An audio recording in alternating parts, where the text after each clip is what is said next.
Welcome प्यारे बच्चों। आज हम कक्षा 12वीं की हिंदी की पाठ्य पुस्तक से पाठ नमक नामक कहानी के महत्वपूर्ण प्रश्नोत्तर को बहुत ही आसान भाषा में समझेंगे। तो चलिए शुरू करते हैं। सबसे पहला प्रश्न है। सबसे पहले आपको प्रश्न को बहुत ही बारीकी से पढ़ना है। आपको यह समझना होगा कि प्रश्न में आपसे क्या पूछा जा रहा है। देखिए, सफिया के भाई ने नमक की पुड़िया ले जाने से क्यों मना कर दिया। यानी कि सफिया का भाई सफिया को नमक की पुड़िया ले जाने से क्यों मना कर रहा है। इसके कुछ कारण होंगे, तभी सफिया का भाई चाहता है कि उसकी बहन नमक की पुड़िया ना ले जाए। तो वो क्या कारण है, तो देखिए, इसके निम्नलिखित कारण हैं।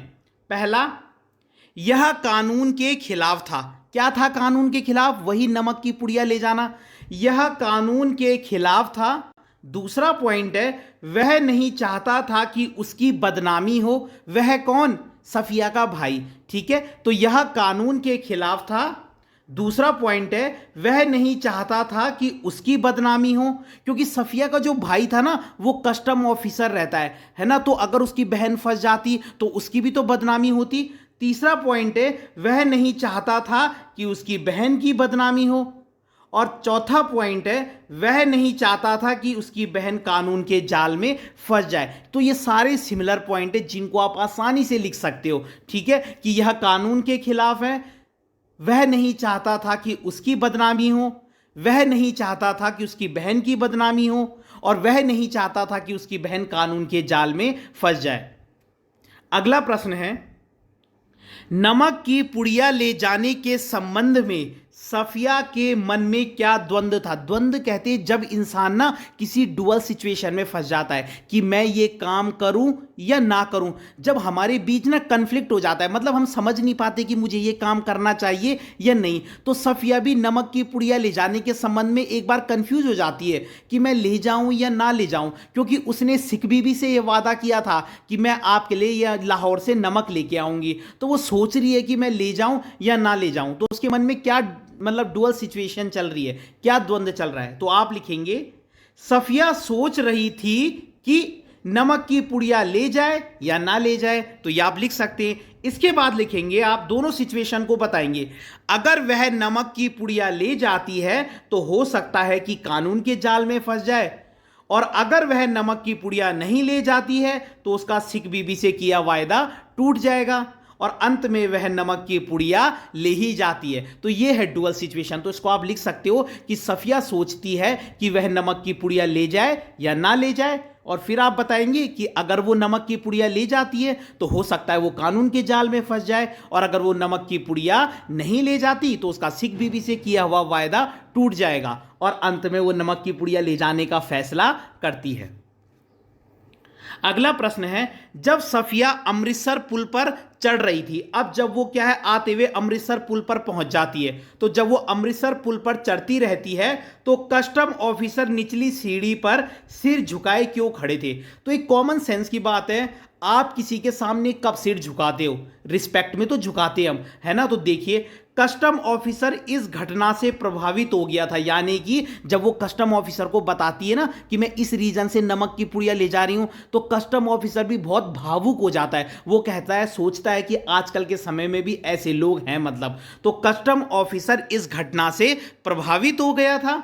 और आप आगे लिखेंगे कि वह सोचता है। देखिए, इसको आप याद कर लीजिए, ये ऐसी लाइन है जो आप मोस्टली क्वेश्चन में ऐड कर सकते हो। ये आप इस चैप्टर के मतलब अधिकतर क्वेश्चनों में लास्ट में ये ऐड कर सकते हो। ये इस चैप्टर का एक मैसेज भी है कि वह सोचता है कि भले ही सरहदों को बांटा जा सकता है, लेकिन लोगों के दिलों को नहीं बांटा जा सकता। भले तुम कर दो, ये हिंदुस्तान है, ये पाकिस्तान है, ये इसके बीच की सीमा रेखा है, लेकिन तुम लोगों के दिलों को नहीं बांट सकते। लोग अपने देश से प्यार जरूर करते हैं, है ना। अब फॉर एग्जांपल, अगर मैं यहां से कल इंग्लैंड या कहीं भी रहने लग जाता हूं, तो ऐसा तो नहीं है कि मैं भारत को प्रेम नहीं करूंगा, ऐसा तो होता है नहीं। अब देखिए, लोग अपनी जन्मभूमि को कभी नहीं भूलते हैं और वह उससे हमेशा प्रेम करते हैं। तो यह आप लिख सकते हो पहले कि वह इस घटना से प्रभावित हो गया था। कौन? कस्टम ऑफिसर, तभी तो वो सिर झुका के खड़ा था। और उसके बाद आप लिख देना कि भले ही सरहदों को बांटा जा सकता है लेकिन लोगों के दिलों को नहीं बांटा जा सकता। लोग अपनी जन्मभूमि को कभी नहीं भूलते हैं और वह उससे हमेशा प्रेम करते हैं। तो बहुत आसान है।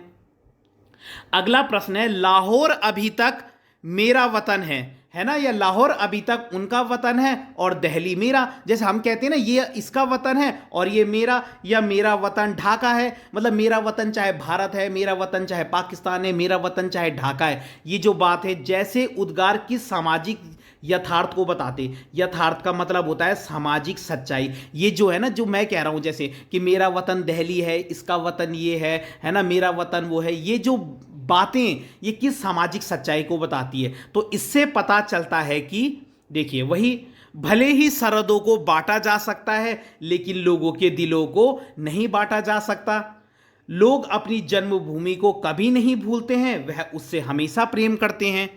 और भले ही लोगों को दूसरे देश में रहना पड़े, अपने देश के लिए उनका प्रेम कभी कम नहीं होता। तो ये भी आप याद कर सकते हो और बहुत आसान पॉइंट है ना। अब मैं बोलूंगा जैसे मेरा वतन ये है या मेरा वतन वो है, इसका मतलब मैं चाहे कहीं भी रह लूं लेकिन मेरा अपने वतन के लिए प्रेम क्या नहीं होता, कम नहीं होता। तो ये भी आप सारे पॉइंट याद कर सकते हैं कि भले ही सरहदों को बांटा जा सकता है लेकिन लोगों के दिलों को नहीं बांटा जा सकता। लोग अपनी जन्मभूमि को कभी नहीं भूलते हैं, वह उससे हमेशा प्रेम करते हैं। और तीसरा पॉइंट था कि भले ही लोगों को दूसरे देश में रहना पड़े लेकिन अपने देश के लिए उनका प्रेम कभी कम नहीं होता।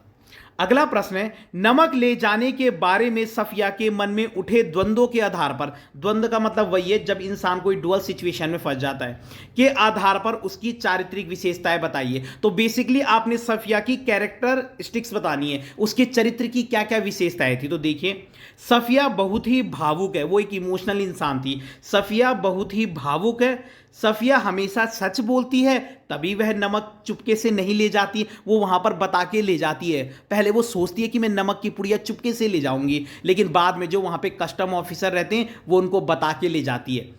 और सफिया कानून से प्रेम करती है, बिल्कुल करती है, तभी तो वो छुपा के नहीं ले जाती। सफिया अपने परिवार से प्रेम करती है, सफिया अपने देश से प्रेम करती है और सफिया अपना वायदा नहीं तोड़ती है। तो ये सारे पॉइंट आप लिख सकते हो, बहुत आसान है। सफिया बहुत ही भावुक है, वह अपने परिवार से प्रेम करती है, वह अपने देश से प्रेम करती है, वह झूठ नहीं बोलती, वह कानून का पालन करती है। तो ये सारे पॉइंट आप लिख सकते हैं। अगला प्रश्न है, मानचित्र पर एक लकीर खींच देने से, है ना, या मानचित्र पर हम एक लकीर खींच दें तो हम क्या है, उससे जमीन और जनता नहीं बढ़ जाती। आप एक मैप पर लकीर खींच देंगे कि ये भारत है, ये पाकिस्तान है, ये बांग्लादेश है, तो भले ही तुम मानचित्र को डिवाइड कर सकते हो, एक मैप को डिवाइड कर सकते हो, उसकी सीमा को डिवाइड कर सकते हो, लेकिन तुम लोगों के दिलों को थोड़ी डिवाइड कर सकते हो। तो आपने ये तर्क बताने इस चैप्टर के हिसाब से। तो देखिए, मानचित्र पर एक लकीर खींच देने भर से जमीन और जनता नहीं बढ़ जाती। ये तो आप पहले क्वेश्चन से ही लिख देंगे यहां तक और इसका आप तर्क देंगे। देखिए, सिख बीबी का सफिया से नमक मंगाया जाना, सफिया का अपने वतन लाहौर आना, सफिया का नमक ले जाना और कस्टम ऑफिसर का सफिया को जाने देना। तो ये सारी बातें प्रूव करती हैं कि क्या, कि आप क्या है, मानचित्र पर या देश की सीमाओं को बांटने से लोगों के दिलों को नहीं बांट सकते, है ना। तभी तो सिख भी सफिया से नमक मंगाती है, सफिया भी अपने वतन लाहौर जाती है, फिर वो वहां से नमक भी लाती है, अपना वादा पूरा करती है, कस्टम ऑफिसर भी उसे जाने देता है। तो ये सब बातें प्रूव करती हैं कि इंसान चाहे कहीं भी रहे, है ना, उसका क्या है, दिल नहीं बढ़ जाता। और देखिए, नमक कहानी में भारत व पाक की जनता के आरोपित भेदभाव के बीच मोहब्बत का नमकीन स्वाद घुला है कैसे। मतलब जहां आज क्या है, भारत और पाकिस्तान देश, कई लोग हैं जो एक दूसरे को प्रति क्या सोचते हैं, मतलब क्या है, इनमें आपस में क्या है, मतलब बैर है। ये कुछ लोगों के कारण है। हमारे देश में हिंदू लोग भी रहते हैं, मुस्लिम लोग भी रहते हैं, लेकिन चंद कुछ लोगों के कारण ही क्या है, बीच में क्या है, कई परेशानियां पैदा होती हैं, है ना। हम सब लोग तो मिलकर रहते हैं, हमारे देश में हिंदू मुस्लिम सिख ईसाई सभी को बराबर दर्जा दिया गया है और हम सब लोग भाई भाई हैं। लेकिन कुछ चंद लोगों के कारण क्या है, मतलब हमारे लोगों के बीच में क्या है, भाईचारा नहीं बढ़ पा रहा है। तो इसमें आप लिखोगे, नमक कहानी नमक के आसपास घूमती है। इसमें आपने बताना है कि जो नमक है ना, वो भारत और पाकिस्तान के बीच क्या है, मोहब्बत का एक स्वाद घोल रहा है कैसे। तो देखिए, नमक कहानी नमक के आसपास घूमती है, सिख बीबी सफिया से नमक लाने को कहती है, सफिया भी अपना वायदा पूरा करती है और पुलिस ऑफिसर भी सफिया को नमक ले जाने देती है। तो बेसिकली ये जो कहानी है ये नमक के इर्द गिर्द है। तो इसमें आप स्टोरी लिख सकते हो और लास्ट में लिख देना, इसलिए हम कह सकते हैं कि नमक कहानी में, और बाकी ये आप क्वेश्चन से लिख देना। देखिए यहां पे क्वेश्चन में देखिए सब लिखा है, इसलिए हम कहते हैं, फिर आप ये लिख देना, नमक कहानी में भारत व पाक की जनता के आरोपित भेदभाव के बीच मोहब्बत का नमकीन स्वाद घुला है। तो फिर आप यहां से यहां तक लिख देना, ठीक है। लास्ट में आपको यहां से यहां तक लिखना, और पहले तो आप लिख सकते हो कि नमक कहानी नमक के आसपास घूमती है, सिख बीबी सफिया से नमक लाने को कहती है और सफिया भी अपना वादा पूरा करती है और कस्टम ऑफिसर भी उसे जाने देता है ना। तो हम कह सकते हैं कि नमक क्या है, भारत और पाकिस्तान के लोगों के बीच क्या एक मोहब्बत का स्वाद घोल रहा है। तो अगर आपको वीडियो पसंद आई हो तो लाइक कीजिएगा, कमेंट कीजिएगा और चैनल को सब्सक्राइब जरूर कीजिएगा। धन्यवाद।